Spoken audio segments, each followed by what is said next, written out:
Vamos dar continuidade enunciando as leis de Kirchhoff.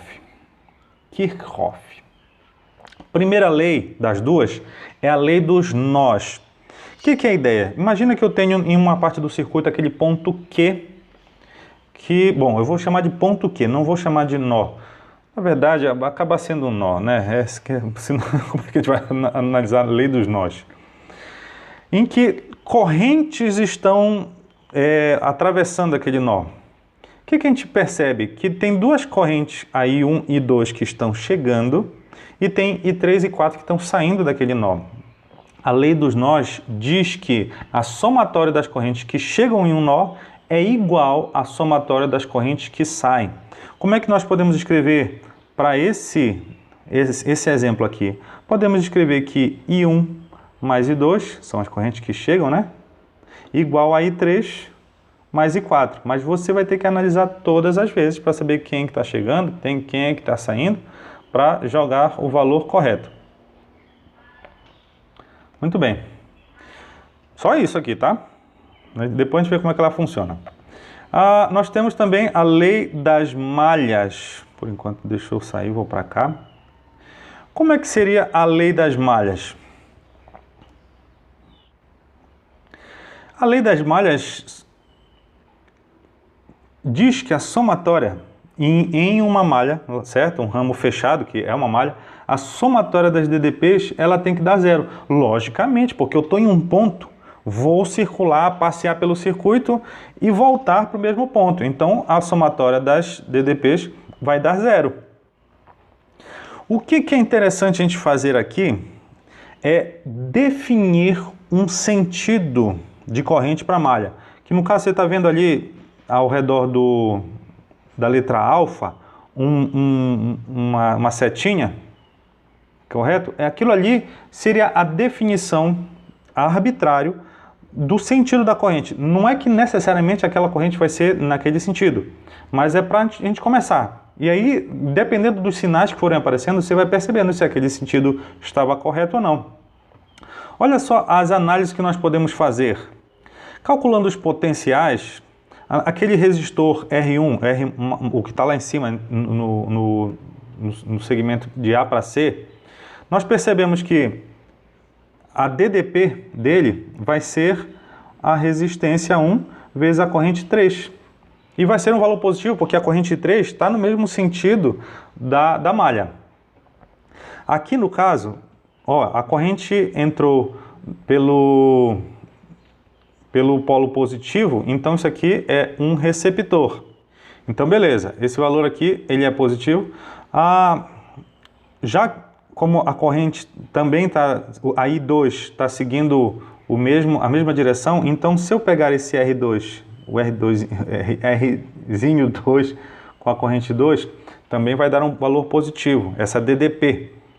Agora, nesse caso aqui do R2 grandão aqui embaixo, no segmento BD, tá vendo que a corrente 4 está ao contrário da corrente da malha?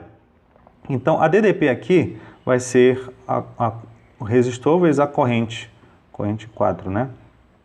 Só que vai ser um valor negativo, porque ele está contradizendo o valor o sentido da corrente da malha. Ali no caso do E1, ele é um gerador, porque a corrente está entrando pelo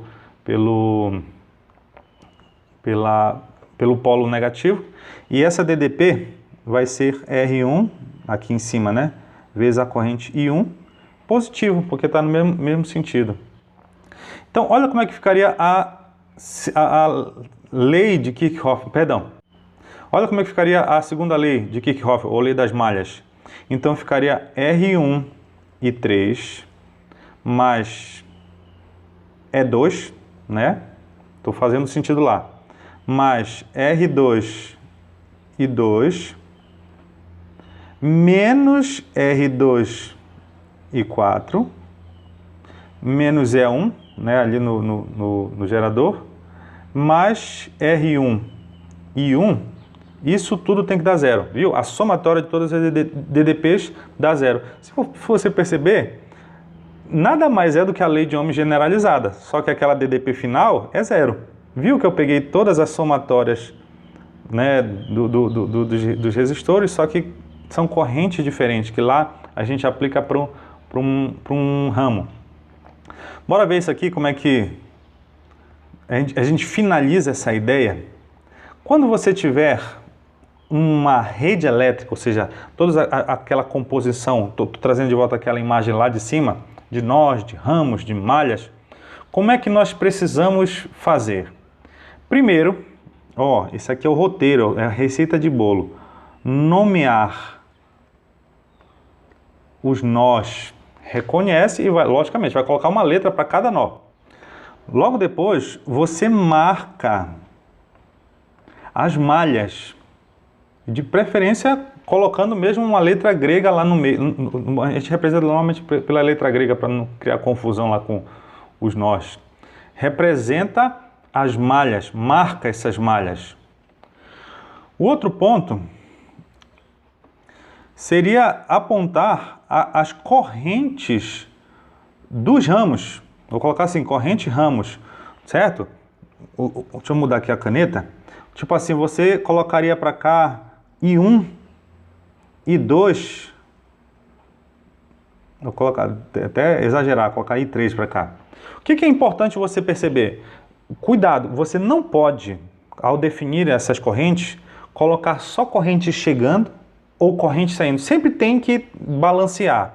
Se você colocar todas as correntes chegando no nó ou todas as correntes saindo, isso está errado, tá? Essa é a preocupação que você tem que ter aqui ao definir as correntes dos ramos. Outro ponto é definir o sentido da corrente das malhas. Então, aí você, vou colocar, por exemplo, aqui, de vermelho. Definiu que a corrente da malha beta está no sentido horário e da alfa anti-horário. Tiago, eu posso colocar tudo no sentido horário? Pode, com certeza. Mas você define a sequência aqui, tendo N nós e M malhas, No nosso caso aqui nós temos 2 nós e 2 malhas. O que você vai fazer? Você vai aplicar a primeira lei de Kirchhoff. Vou colocar assim, Kirchhoff, tá? Você vai aplicar a primeira lei de Kirchhoff para N-1 nós. No caso, para nós, o N é 2, né? Então, você vai aplicar para um nó. Entendeu? Se eu tivesse 4 nós, eu ia aplicar a primeira lei para 3 nós. Depois, eu aplico a segunda lei de Kirchhoff para as M malhas. Então, são 2 malhas, eu vou aplicar para as 2, certo? Aí vai gerar um sistema de equações e aí você vai conseguir resolver as redes elétricas. Sistema de equações, tá? Bora ver como é que isso funciona? Muito bem. Olha essa outra aqui, essa é bonita. Dada a rede elétrica apresentada abaixo, calcular a força ou contra o eletromotriz lá do E1, ele está dando uma direção de corrente ali, né? Então, entrando pelo polo negativo, a corrente, então é uma bateria. A de baixo também, a corrente 2 está entrando pelo polo negativo, então são 2 baterias. E, bom, dá a entender que aqui no meio, essas correntes elas vão se juntar, já que tem 2 chegando, eu preciso definir uma saída aqui. Vou chamar de corrente I. Beleza, eu tenho 2 nós, A e B já estão representados, então já pulei uma parte da resolução. Nomear nó. Agora eu preciso representar as malhas, então vou chamar isso aqui de malha alfa, esse aqui de malha beta,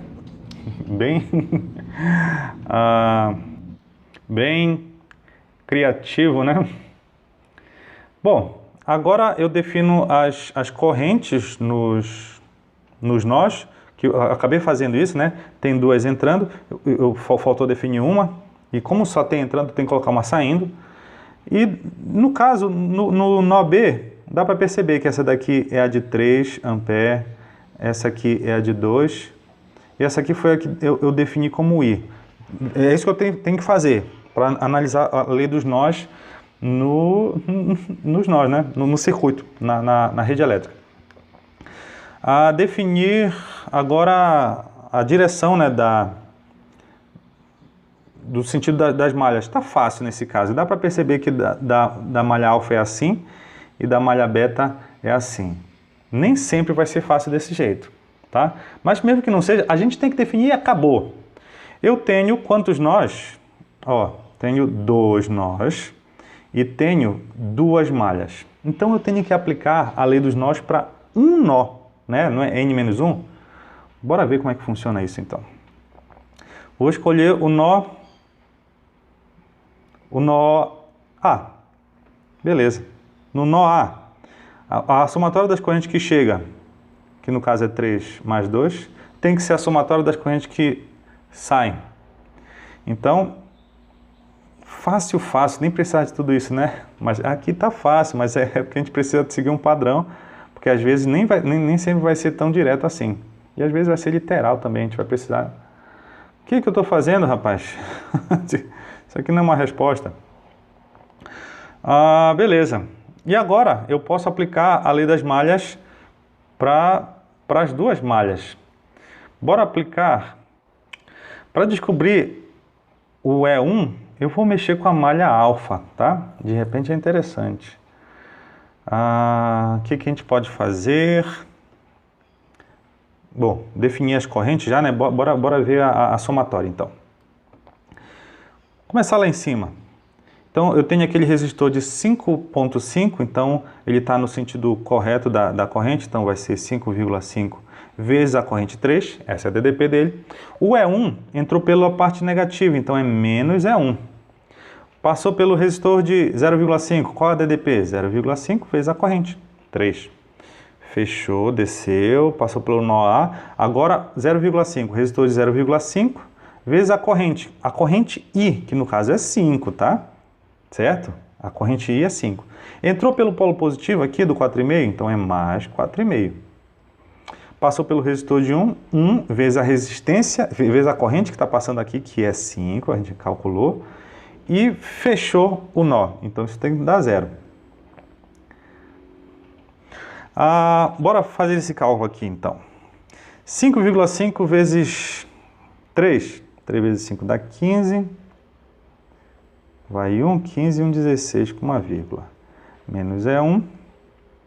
Mais 1,5, né? 0,5 vezes 3. Mais 0,5 vezes 5 dá 2,5. Mais 4,5. Mais 5 vezes 1 dá 5. Bom, todo mundo que... Só o E1 vou passar para lá, né? E1. O que a gente pode fazer aqui? 4,5 com 2,5 dá 7. 7 mais 5 dá 12. Tá, 12. Vou colocar logo 12 aqui para não ter risco. 16,5 com 1,5 dá 18. Então, beleza. Essa força eletromotriz está dando 40, né? 20, não, dá 30. 18 com 10 dá 20, com mais 30. Então, 30 volts é a força eletromotriz do gerador 1. Beleza. Bom, aí nós temos aqui na letra B, e já digo logo de antemão, essa letra B é sua. Ele quer calcular a força contra a força eletromotriz 2 lá de baixo. Então, logicamente, você vai aplicar a lei das malhas para a malha beta, certo? Do mesmo jeito como eu fiz para a malha alfa, para descobrir E1. E faça esses cálculos, cálculo no portfólio, resposta no Google Classroom, só dessa letra B. Beleza? Tranquilo? Eu penso que sim. Bora finalizar aqui com a letra C, essa questão, que pede atenção entre A e B.